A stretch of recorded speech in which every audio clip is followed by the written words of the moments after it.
नमस्ते साथियों, शिक्षा दर्पण एकेडमी में आप सभी का स्वागत है। आज का ये विशेष ऑडियो सत्र हमारे उन समर्पित अभ्यर्थियों के लिए है जो राजस्थान एलडीसी भर्ती परीक्षा की तैयारी कर रहे हैं।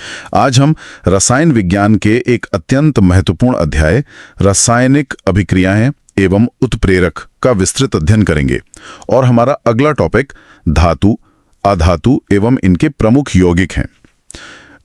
अक्सर विज्ञान के इस हिस्से को ना केवल सूत्रों और समीकरणों का एक जंजाल मान लिया जाता है। हाँ, और यही अभ्यर्थियों की सबसे बड़ी भूल होती है। देखिए, इस विस्तृत अध्ययन का मुख्य उद्देश्य केवल उन पाठ्यपुस्तक के तथ्यों को दोहराना नहीं है। बिल्कुल नहीं, बल्कि हमें ये समझना है कि ये तथ्य एलडीसी परीक्षा के वस्तुनिष्ठ प्रश्नों में, मतलब एमसीक्यूज में, किस रूप में सामने आते हैं। आज की चर्चा हम एकदम बुनियादी स्तर से शुरू करेंगे। हाँ, एकदम बेसिक से। बीच के तकनीकी अंतर को समझने के बाद हम द्रव्यमान संरक्षण के नियम और हिट एंड ट्रायल विधि पर बात करेंगे। फिर विभिन्न प्रकार की रासायनिक अभिक्रियाओं के पीछे के विज्ञान को खोलेंगे। जैसे संयुग्मन, विस्थापन और अपघटन। सही कहा। साथ ही ऑक्सीकरण अपचयन के द्वंद्व को सुलझाया जाएगा और अंत में उत्प्रेरकों यानी कैटलिस्ट्स की कार्यप्रणाली का विश्लेषण होगा। हमारा पूरा फोकस इस बात पर रहेगा कि परीक्षा में क्यों और कैसे पर आधारित सवालों को तेजी से कैसे हल किया जाए। तो बिना किसी देरी के पहले पड़ाव पर चलते हैं, जो है भौतिक और रासायनिक परिवर्तन, फिजिकल और केमिकल चेंजेस। इसे समझने के लिए दैनिक जीवन के दो बहुत ही सामान्य उदाहरणों पर गौर करना फायदेमंद होगा। जी बिल्कुल। पहला उदाहरण है बर्फ का पिघलकर पानी बनना और दूसरा है सर्दियों में कोयले का जलना। देखने में तो दोनों ही बदलाव हैं, लेकिन विज्ञान की भाषा में ये दोनों बिल्कुल अलग श्रेणियों में आते हैं। एकदम अलग। अगर हम भौतिक परिवर्तनों की बात करें तो ये वे होते हैं जिनमें पदार्थ की अवस्था, रंग या गंध में तो बदलाव आता है, लेकिन उसके रासायनिक गुणों में कोई परिवर्तन नहीं होता। बिल्कुल। उसके मूल संगठन में कोई बदलाव नहीं होता। इसीलिए इसे अस्थायी परिवर्तन कहा जाता है। जल का बर्फ बनना या शक्कर का पानी में घुलना, ये इसके सटीक उदाहरण हैं। और दूसरी ओर रासायनिक परिवर्तन वे हैं जिनमें पदार्थ के रासायनिक गुणों में ही बदलाव आ जाता है, मतलब एक बिल्कुल नया पदार्थ बन जाता है। हाँ, और इसे स्थायी परिवर्तन की श्रेणी में रखा जाता है। परीक्षा के नजरिए से इन दोनों का अंतर समझना बहुत जरूरी है। भौतिक परिवर्तन में एक खास गुण होता है, उत्क्रमणीयता यानी रिवर्सिबिलिटी। जी, इसका अर्थ है कि अगर उस कारण को हटा दिया जाए जिसकी वजह से परिवर्तन हुआ था, तो प्रारंभिक पदार्थ वापस मिल जाता है। जैसे बर्फ को पिघलाकर पानी बनाया गया, तो उसी पानी को तापमान कम करके फिर से बर्फ में बदला जा सकता है। सही। शक्कर अगर पानी में घुल गई है तो पानी को वाष्पित करके शक्कर वापस प्राप्त की जा सकती है, लेकिन रासायनिक परिवर्तन में ऐसा कतई नहीं होता। एक बार नया पदार्थ बन गया तो प्रारंभिक पदार्थ पुनः प्राप्त नहीं किया जा सकता। बिल्कुल। जले हुए कोयले की राख से वापस कोयला नहीं बनाया जा सकता। लोहे पर जंग लगना या दूध में लैक्टोबैसिलस बैक्टीरिया के कारण उसका दही में बदल जाना, ये सब रासायनिक परिवर्तनों के उदाहरण हैं। और एलडीसी परीक्षा में तो अक्सर सीधे प्रश्न आते हैं कि दिए गए विकल्पों में से कौन सा रासायनिक परिवर्तन है। हाँ, वहाँ अभ्यर्थियों को बस यही जांचना होता है कि क्या कोई नया पदार्थ बना है और क्या वो बदलाव स्थायी है। तो ये पहचानना कि क्या पुरानी स्थिति में वापस लौटा जा सकता है या नहीं, ये एक बहुत ही सटीक पैमाना है। अब इस बुनियादी अंतर को समझने के बाद रासायनिक समीकरणों की दुनिया में प्रवेश करते हैं। जी चलिए। इसे समझने के लिए ना एक पुराने जमाने के तराजू की कल्पना की जा सकती है। जिस तरह तराजू के दो पलड़े होते हैं, उसी तरह किसी भी रासायनिक अभिक्रिया को जब प्रतीकों के माध्यम से लिखा जाता है तो वो रासायनिक समीकरण कहलाता है। और बीच में एक तीर का निशान होता है। बिल्कुल। तीर के बाईं तरफ क्रिया कारक होते हैं, यानी रिएक्टेंट्स जो अभिक्रिया में भाग लेते हैं, और दाईं तरफ उत्पाद होते हैं, यानी प्रोडक्ट्स जो अभिक्रिया के परिणाम स्वरूप बनते हैं। और ये तराजू वाली बात रसायन विज्ञान के एक बहुत ही महत्वपूर्ण सिद्धांत पर आधारित है, द्रव्यमान संरक्षण का नियम या law of conservation of mass, जो एंटोनी लेवोजियर ने दिया था। सही कहा। ये नियम स्पष्ट करता है कि किसी भी रासायनिक अभिक्रिया में न तो द्रव्यमान का निर्माण होता है और न ही उसका क्षय होता है। इसका सीधा सा मतलब ये है कि तीर के बाईं ओर मौजूद तत्वों के परमाणुओं की जितनी संख्या है, दाईं ओर भी ठीक उतनी ही होनी चाहिए। कुल परमाणु संख्या दोनों तरफ संतुलित होनी ही चाहिए। और इसी संतुलन को साधने के लिए जो विधि काम में ली जाती है उसे अनुमान विधि या हिट एंड ट्रायल मेथड कहा जाता है। ये हिट एंड ट्रायल विधि सुनने में जितनी जटिल लगती है ना, असल में ये एक सुडोकू या गणितीय पहेली को सुलझाने जैसी है। एक उदाहरण लेते हैं। जी बताइए। जब रसोई गैस में पाई जाने वाली प्रोपेन गैस को हवा में मौजूद ऑक्सीजन की उपस्थिति में जलाया जाता है तो कार्बन डाइऑक्साइड और जलवाष्प बनती है। अब अगर हमारे साथी इस समीकरण को संतुलित करना चाहें तो उन्हें क्या करना चाहिए? देखिए, हिट और एंड ट्रायल विधि का एक बहुत ही स्पष्ट नियम है। सबसे पहले ऑक्सीजन और हाइड्रोजन को छोड़कर दूसरे परमाणुओं को संतुलित करना चाहिए। तो प्रोपेन के दहन वाले उदाहरण में वो परमाणु कार्बन है? बिल्कुल। प्रोपेन का सूत्र है C3H8। तो क्रियाकारक वाले हिस्से में प्रोपेन के पास 3 कार्बन परमाणु हैं, जबकि उत्पाद वाले हिस्से में कार्बन डाइऑक्साइड यानी CO2 के पास केवल 1 कार्बन होता है। तो संतुलन बनाने के लिए कार्बन डाइऑक्साइड के अणु की संख्या को 3 गुना कर दिया जाता है। सही। कार्बन संतुलित होने के बाद नंबर आता है हाइड्रोजन का। प्रोपेन में 8 हाइड्रोजन परमाणु होते हैं और उत्पाद में मौजूद जल के अणु यानी H2O में केवल 2। इसे बराबर करने के लिए जल के अणुओं की संख्या को 4 गुना कर दिया जाता है, जिससे 4 दूनी 8 हाइड्रोजन हो जाते हैं। और एक बार कार्बन और हाइड्रोजन संतुलित हो गए तो अंत में ऑक्सीजन को संतुलित करना बहुत आसान हो जाता है। हाँ, क्योंकि उत्पाद की तरफ अब कुल 10 ऑक्सीजन परमाणु हो गए हैं, 6 कार्बन डाइऑक्साइड से और 4 जल से। तो बस बाईं ओर मौजूद ऑक्सीजन गैस के अणुओं की संख्या को 5 गुना कर देने से दोनों तरफ तराजू बिल्कुल बराबर हो जाता है, 5O2 लिखकर। एकदम सही। और इसके साथ ही एक पूर्ण और सही समीकरण में पदार्थों की भौतिक अवस्थाओं को भी छोटे प्रतीकों से दर्शाया जाता है। ठोस के लिए कोष्टक में छोटा s, द्रव के लिए L, गैस के लिए G और जलीय विलयन के लिए AQ लिखा जाता है। और अगर अभिक्रिया में ऊष्मा देनी पड़े तो तीर के ऊपर डेल्टा का त्रिभुजाकार निशान लगा दिया जाता है। ये सांकेतिक भाषा परीक्षा में बहुत काम आती है। अब जब परमाणुओं का तराजू संतुलित करना स्पष्ट हो गया है तो ये देखना दिलचस्प होगा कि ये परमाणु आपस में अपनी जगह कैसे बदलते हैं। यहीं से अभिक्रियाओं के अलग अलग प्रकार सामने आते हैं। तो सबसे सरल प्रकार से शुरू करते हैं संयुग्मन अभिक्रिया, जिसे एडिशन रिएक्शन भी कहा जाता है। नाम से ही स्पष्ट है, जुड़ना। जी, इसमें 2 या 2 से अधिक अभिकारक आपस में मिलकर केवल एक ही उत्पाद बनाते हैं। जैसे मैग्नीशियम के फीते को जब हवा में जलाया जाता है तो मैग्नीशियम और ऑक्सीजन आपस में जुड़कर मैग्नीशियम ऑक्साइड का सफेद चूर्ण बना लेते हैं। 2Mg + O2 से 2MgO बनता है। बिल्कुल। हालांकि इन समीकरणों की कुछ सीमाएं भी होती हैं। ये समीकरण यह नहीं बताती कि अभिक्रिया पूरी तरह खत्म हो गई है या नहीं, और न ही इनसे क्रियाकारक और उत्पाद की सांद्रता का पता चलता है। सही कहा। LDC परीक्षा में इन सीमाओं पर कथन कारण वाले सवाल बन सकते हैं, इसलिए अभ्यर्थियों को इसका ध्यान रखना चाहिए। संयुग्मन के बाद जो अभिक्रिया आती है वो है विस्थापन अभिक्रिया यानी डिस्प्लेसमेंट रिएक्शन। इसे समझने के लिए ना कुश्ती के अखाड़े का उदाहरण लिया जा सकता है। कुश्ती का अखाड़ा, ये रोचक है। हाँ, जहां एक ताकतवर पहलवान कमजोर पहलवान को अखाड़े से बाहर निकालकर उसकी जगह पर कब्जा कर लेता है। रसायन विज्ञान में भी ऐसा ही होता है। बिल्कुल सही। एक यौगिक में उपस्थित परमाणु किसी दूसरे अधिक क्रियाशील परमाणु द्वारा विस्थापित हो जाता है। और इस कुश्ती के अखाड़े में कौन ताकतवर है, ये सक्रियता श्रेणी या रिएक्टिविटी सीरीज तय करती है। राजस्थान LDC परीक्षा में यहाँ से एक क्लासिक सवाल बार बार पूछा जाता है कि कॉपर सल्फेट के नीले रंग के विलयन में जिंक के टुकड़े डालने पर नीला रंग विलुप्त क्यों हो जाता है? और इसका उत्तर इसी सक्रियता श्रेणी में छिपा है। जी, जिंक कॉपर की तुलना में अधिक क्रियाशील है, यानी ज्यादा ताकतवर है। जब जिंक को कॉपर सल्फेट में डाला जाता है तो जिंक कॉपर को विस्थापित करके खुद सल्फेट के साथ जुड़ जाता है और जिंक सल्फेट बना लेता है, बेचारा कॉपर अलग हो जाता है। चूंकि जिंक सल्फेट रंगहीन होता है, इसलिए विलयन का नीला रंग धीरे धीरे गायब हो जाता है। ये उदाहरण सच में बहुत ही शानदार तरीके से विस्थापन को समझाता है। इसी कड़ी में एक और प्रकार है द्विविस्थापन अभिक्रिया यानी डबल डिस्प्लेसमेंट। जी, अगर विस्थापन एक कुश्ती है तो द्विविस्थापन को एक ऐसे डांस की तरह समझा जा सकता है जहां 2 जोड़े आपस में अपने अपने पार्टनर बदल लेते हैं। ये भी बहुत सटीक उदाहरण है। इसमें दोनों अभिकारकों के आयन आपस में विस्थापित हो जाते हैं। उदाहरण के लिए, जब सिल्वर नाइट्रेट और पोटेशियम क्लोराइड को मिलाया जाता है तो सिल्वर क्लोराइड के साथ चला जाता है और पोटेशियम नाइट्रेट के साथ। और परिणाम स्वरूप सिल्वर क्लोराइड और पोटेशियम नाइट्रेट बन जाते हैं। बिल्कुल।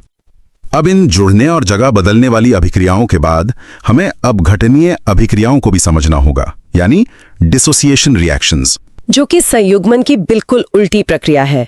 इसमें एक बड़ा अभिकारक टूटकर दो या दो से अधिक छोटे उत्पाद बनाता है। लेकिन किसी भी चीज को तोड़ने के लिए ऊर्जा की जरूरत तो होती ही है। बिल्कुल होती है। और ये ऊर्जा किस रूप में दी जा रही है, उसके आधार पर अपघटन 3 प्रकार का होता है। पहला है विद्युत अपघटन। जी, जब गलित अवस्था या पानी में विद्युत धारा प्रवाहित की जाती है, जल में विद्युत गुजारने पर वो हाइड्रोजन और ऑक्सीजन गैसों में टूट जाता है। और दूसरा है ऊष्मीय अपघटन, जब यौगिक को उच्च तापमान पर गर्म करके तोड़ा जाता है। जैसे चूना पत्थर यानी कैल्शियम कार्बोनेट को भट्ठी में गर्म करने पर वो बिना बुझे चूने और कार्बन डाइऑक्साइड में टूट जाता है। और तीसरा प्रकार है प्रकाशीय अपघटन, जब यौगिक सूर्य के प्रकाश से ऊर्जा प्राप्त कर टूटता है। हाइड्रोजन ब्रोमाइड या सिल्वर ब्रोमाइड का प्रकाश की उपस्थिति में टूटना इसका बेहतरीन उदाहरण है, जिसका उपयोग पहले ब्लैक एंड व्हाइट फोटोग्राफी में होता था। अभिक्रियाओं के प्रकार तो स्पष्ट हो गए, लेकिन इनके होने की गति और दिशा भी एक बड़ा पहलू है। बिल्कुल। समय के आधार पर अभिक्रियाओं को 2 हिस्सों में बांटा गया है। पहली मंद अभिक्रियाएं, जो बहुत ही धीमी गति से चलती हैं, जिन्हें पूरा होने में कई दिन, महीने या साल लग जाते हैं। लोहे पर जंग लगना रातों रात नहीं होता, ये एक मंद अभिक्रिया है। और दूसरी होती हैं तीव्र अभिक्रियाएं, जो अभिकारकों को मिलाते ही पलक झपकते पूरी हो जाती हैं। जैसे ही किसी प्रबल अम्ल और प्रबल क्षार को मिलाया जाता है तो अभिक्रिया 10⁻⁻10 सेकंड में ही पूरी हो जाती है, जो कि 1 सेकंड के 1/4वें हिस्से से भी कम है। वेग के साथ दिशा को समझना भी उतना ही महत्वपूर्ण है। दिशा के आधार पर अभिक्रिया 2 तरह की होती हैं। एक अनुत्क्रमणीय यानी इरिवर्सिबल, जो केवल एक ही दिशा में चलती है, यानी रिएक्टेंट से प्रोडक्ट बन गया तो बस बात खत्म। इसे एक साधारण तीर से दर्शाते हैं। दूसरी होती है उत्क्रमणीय यानी रिवर्सिबल अभिक्रिया, जो दोनों दिशाओं में एक साथ चल सकती है। एक तरफ अभिकारक मिलकर उत्पाद बना रहे होते हैं और उसी समय उत्पाद टूटकर वापस अभिकारक बना रहा होता है। इसे दर्शाने के लिए आधा तीर आगे की तरफ और आधा तीर पीछे की तरफ लगाया जाता है। अब रसायन विज्ञान के एक ऐसे हिस्से पर आते हैं जो अक्सर अभ्यर्थियों को थोड़ा उलझा देता है, और वो है ऑक्सीकरण एवं अपचयन यानी ऑक्सीडेशन और रिडक्शन का कंसेप्ट। हाँ, ये थोड़ा कंफ्यूजिंग लग सकता है। पहले इसकी क्लासिकल या पुरानी अवधारणा पर नजर डालते हैं। ये काफी सीधी है। ऑक्सीकरण का मतलब है पदार्थ में ऑक्सीजन का जुड़ना या हाइड्रोजन का बाहर निकलना, और अपचयन इसका बिल्कुल विपरीत है। इसमें हाइड्रोजन जुड़ता है या ऑक्सीजन बाहर निकल जाता है। विद्युत धनी और विद्युत ऋणी तत्वों के जुड़ने और निकलने को भी इसी तरह परिभाषित किया जाता है। ये पुरानी अवधारणा तो ठीक है, लेकिन आधुनिक विज्ञान और खास तौर पर प्रतियोगी परीक्षाएं इलेक्ट्रॉनिक अवधारणा पर ज्यादा जोर देती हैं। यानी इलेक्ट्रॉनिक कॉन्सेप्ट? जी, यह अवधारणा इलेक्ट्रॉनों के लेन देन पर टिकी है। अगर कोई परमाणु या आयन इलेक्ट्रॉन का त्याग करता है तो उसका ऑक्सीकरण होता है। जैसे सोडियम का परमाणु एक इलेक्ट्रॉन छोड़कर धनात्मक आयन बन जाता है। इलेक्ट्रॉन का जाना मतलब ऑक्सीकरण। इसके उलट अगर कोई परमाणु या आयन इलेक्ट्रॉन ग्रहण करता है तो उसका अपचयन होता है। जैसे क्लोरीन का परमाणु एक इलेक्ट्रॉन लेकर ऋणात्मक आयन बन जाता है। और जब किसी एक ही अभिक्रिया में इलेक्ट्रॉन देने और लेने की ये दोनों प्रक्रियाएं साथ साथ चलती हैं तो उसे रिडॉक्स अभिक्रिया कहा जाता है। बिल्कुल। और रिडॉक्स अभिक्रियाओं में एक बहुत ही खास ट्रिक है जो परीक्षा में सीधे काम आती है।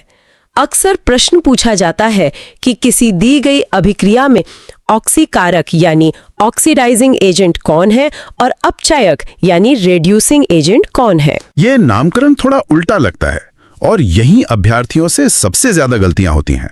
इसे याद रखने का सबसे बेहतरीन तरीका एजेंट शब्द को समझना है। देखिए, दैनिक जीवन में एक बीमा एजेंट खुद का बीमा नहीं करता, वह दूसरों का बीमा करता है। सही बात है। इसी तरह रसायन विज्ञान में अपचायक वह पदार्थ है जो इलेक्ट्रॉन दान करता है।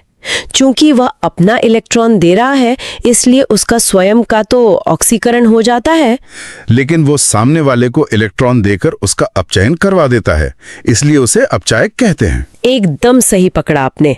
इसी तरह ऑक्सीकारक वह पदार्थ है जो इलेक्ट्रॉन ग्रहण करता है। वो दूसरों से इलेक्ट्रॉन छीनकर उनका ऑक्सीकरण करवा देता है, लेकिन खुद इलेक्ट्रॉन लेने के कारण उसका अपना अपचयन हो जाता है। तो परीक्षा के लिए सीधा सा सूत्र है, जिसका ऑक्सीकरण होता है वो अपचायक होता है, और जिसका अपचयन होता है वो ऑक्सीकारक होता है।